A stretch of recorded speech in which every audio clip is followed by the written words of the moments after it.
ایک نوجوان ایک گاؤں میں اس کی مجھے تعریف سننے کو ملی. تو ایک بوڑھی اماں کہنے لگی یہ بڑا نصیباں والا ہے, سارے دا آٹا پیا لے ہوتا ہے. اور آتے جاتے پوچھ لیتا ہے کہ اماں کوئی, کہنے لگی میرے بچے باہر ہوتے ہیں, یہ مجھے دوائی بھی لا دیتا ہے شوگر کی, میں مریضہ ہوں. یعنی خیر جتنی ہو سکے جتنی. میرے ایک سنگی ہیں تو سڑک پہ کوئی بندہ کھڑا ہوتا ہے نا, اللہ تعالیٰ انہیں سلامت رکھے, بندہ کھڑا ہوتا ہے تو کہتے ہیں میں اس سے پوچھ لیتا ہوں بابا جی کدھر جانا ہے, فلانی جگہ جانا ہے, تو کہتے ہیں میں موٹر سائیکل پہ بٹھا لیتا ہوں. بندہ دیکھ کے مجھے سمجھ آ جاتی ہے ضرورت مند ہے, کوئی چور نہیں کوئی ڈاکو نہیں, ضرورت مند ہے. میں اسے منزل تک نیکی جتنی میسر آئے, جس حد تک میسر آئے. کیا کہا ہمارے نبی پاک علیہ السلام, حضور نے ہم سے فرمایا کچھ نہ ہو سکے تو بات ہی مسکرا کے کر لینا, اس پر ہی اللہ صدقے کا ثواب عطا کرے. فاستبقوا الخیرات, جلدی سے نیکی کر لو. اپنے نامہ اعمال میں روز نیکیاں جمع کرو, کوئی نہ کوئی خیر کا کام روز کرو اور جلدی سے کرو.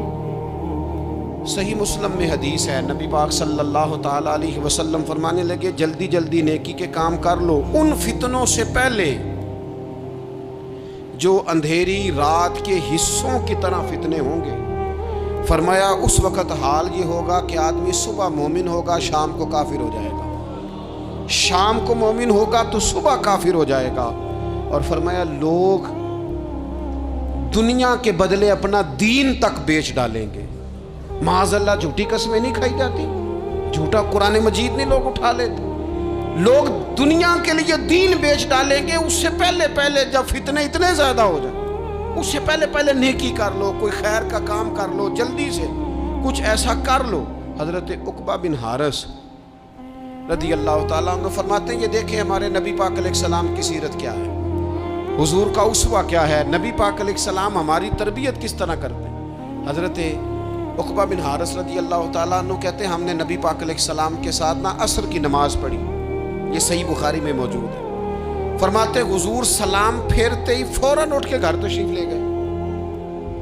یہ ہمارے لیے نا انوکھی بات تھی, غیر متوقع تھی, پہلے کبھی ایسا ہوا نہیں. سلام پھیرا نماز کا, حضور جلدی سے تشریف لے گئے. اب ہم حیران تھے اور حیرت انگیز طور پر حیران تھے کہ کریم اتنی جلدی تشریف لے گئے. تھوڑی دیر ہوئی حضور واپس آ گئے تو محبوب پاک علیہ السلام فرمانے لگے گھر میں نا ایک چھوٹی سی ڈلی, ایک چھوٹا سا ٹکڑا سونے کا پڑا تھا, مال آیا تھا سارا صدقہ کر دیا, وہ تھوڑا سا پڑا تھا, اچانک مجھے یاد آیا وہ تو پڑا رہ گیا. تو حضور فرمانے لگے میں نے کہا کہیں ایسا نہ ہو جائے کہ ساری رات گزر جائے اور میرے گھر میں پڑا ہی رہ جائے, میں جلدی سے جا کے اسے خیرات کر دوں. میں نے خیرات کیا پھر میں واپس آ گیا ہوں. جلدی سے نیکی, جلدی سے نیکی کر لی جائے. ہم بڑا انتظار کر رہے ہیں, بڑا لمبا ہمارا پروگرام ہے, ہمارے پاس ٹائم ہی بڑا ہے. کسی نے کان میں کہہ دیا ہے تیرے پاس بڑا وقت ہے, ابھی تو بڑی عمر پڑی ہے, ابھی تو جناب او میرے بھائی یہ لوگوں کے کہنے کی باتیں ہیں. پھر پتہ ہی نہیں چلتا حالات کس طرح کے ہو جاتے ہیں اور کیا معاملات انسان کے ساتھ درپیش ہوتے ہیں. جتنی خیر میسر آئے, جتنا بھلا میسر آئے, جتنی انسان کو توفیق ملے. میں نے بزرگوں کو دیکھا اپنے اصحاب کو,